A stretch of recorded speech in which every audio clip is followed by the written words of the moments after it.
people, an entire presidency coming out defend a very primitive, archaic agricultural practice, then you know you're embracing up to say that what is happening in Nigeria is bad. There is no way that Pastor Ranti's daughter will not be alive today. That is the price you pay for duplicity. That is the price you pay for treachery. That is the price you will continue to pay until you rise up and say enough is enough. It is up to you to do it.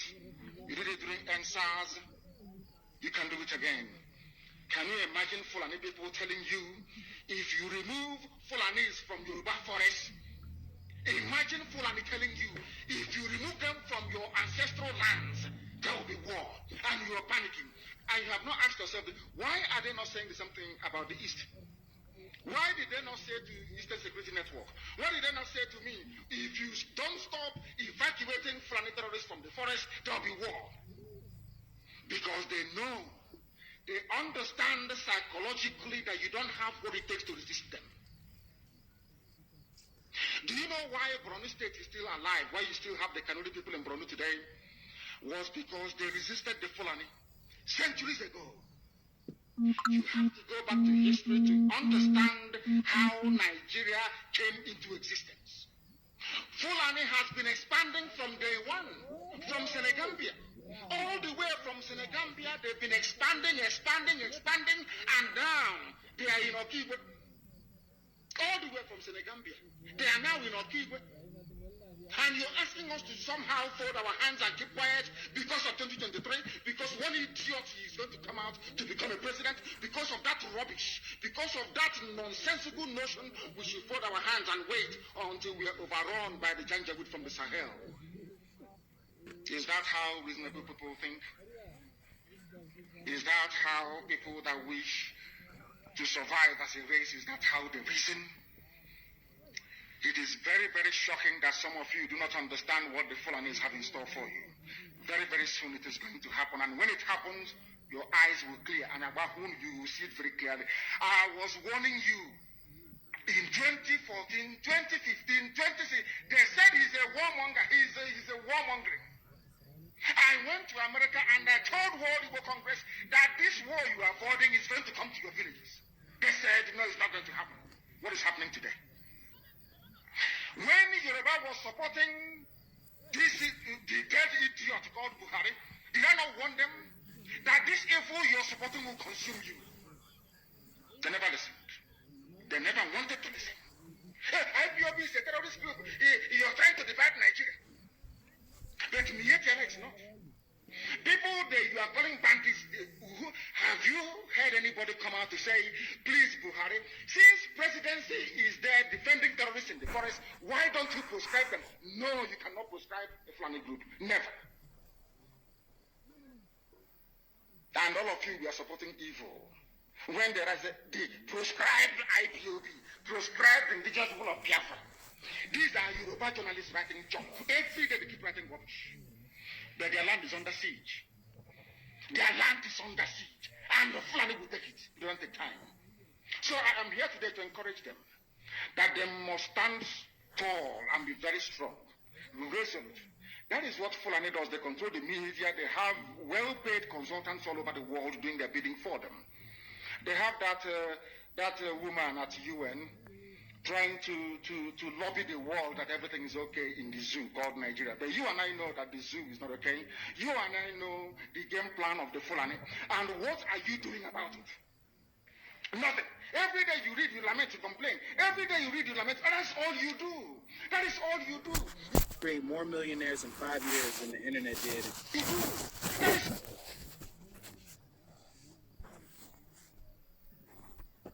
all you do. You read, you lament, you complain, you do nothing about it. Your lives are being taken away from you. Your forests are being occupied. Your mothers are being raped. Your daughters are being abducted. And the whole national government, presidency, is supporting such people. And you're telling me that Nigeria is viably sustainable. Is that what you're telling me? That somehow this contraption is sustainable, it is viable. It can never be.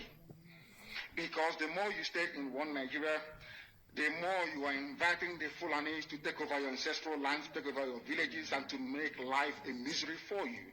That is the end game. That is the outcome. If you doubt me, go and do a bit of research. Ask yourself, who are the Hausa people? Who are the Nupe people? Who are the Bachama people? All of these people were steamrolled by the Fulani march to the Atlantic Ocean. And now they're in Yoruba land. They're in their forests. They are in their forests. And who is going to drive them away from there? It's not the Yoruba youths. Forget about your useless governors. Your elders are very strong. I love Yoruba elders. The way they behave, the way they talk. Very, very strong. They say they support Akeredolu. This is governor from those states. They support him in what he's doing. People must come out to say that enough is enough. When you travel to the north, do you live in the forest in the north? The Igbo people in Sabongeri in Kanu, are they living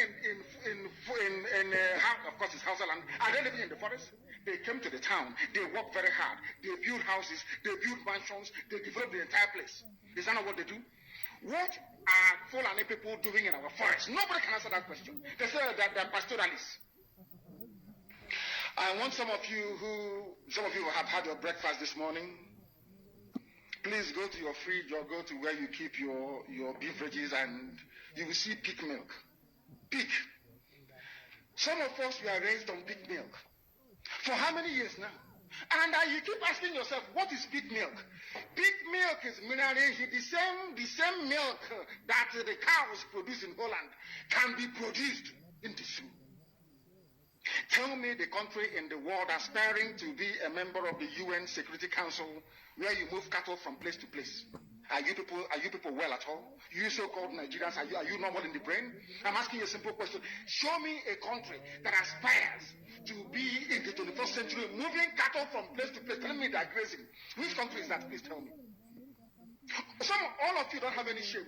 When you have people, an entire presidency coming out to defend a very primitive, archaic agricultural practice, then you know you embrace serious mess. You are in one almighty trouble, I'm telling you. People are in a mess. The Holland that you get your pig milk from, did they move cattle from Rotterdam to Amsterdam? I'm asking you a simple question.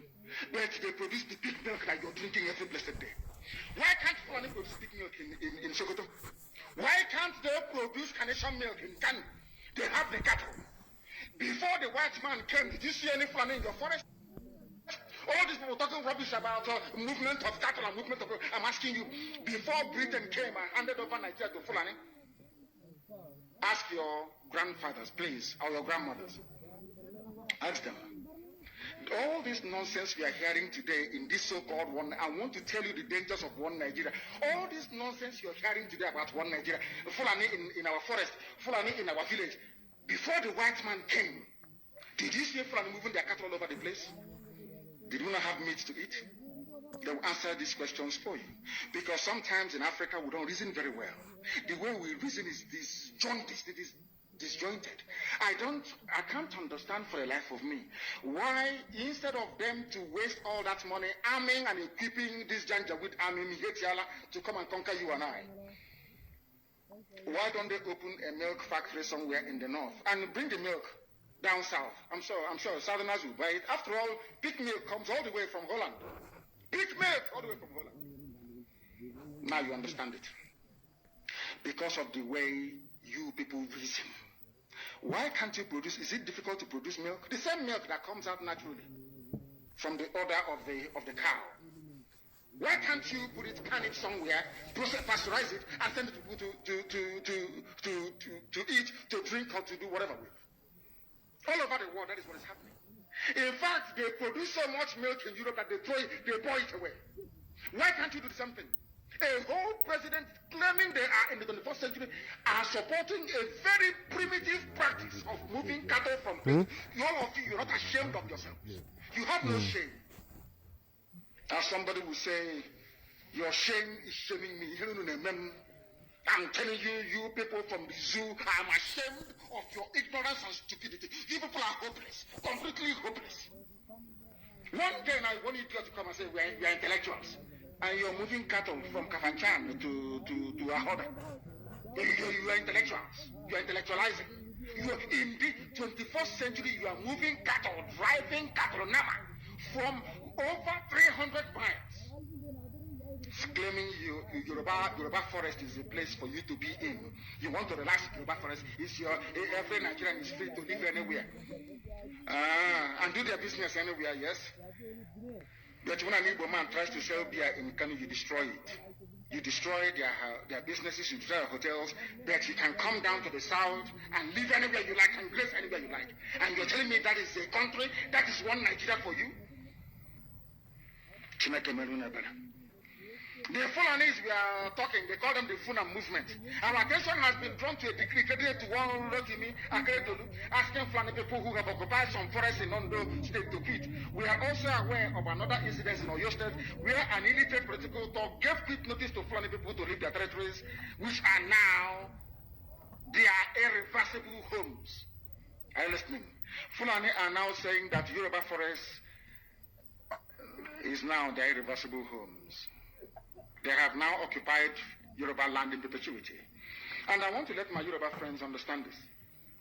You see, in life, anytime you support evil, evil will come back to haunt you. All of you never knew that IPOB and this Biafra movement was for your liberation. Some of you saw maybe the oil and gas from Biafra land. If they go now, we'll have access to oil and gas. In the process of having your eyes fixated on oil and gas, your forest is gone. Do you understand it? There is nothing more precious in life than freedom. Freedom is very important. And I need you to understand this very morning. Every Yoruba person supporting Fulani, you are setting up yourself to become like the Hausa people.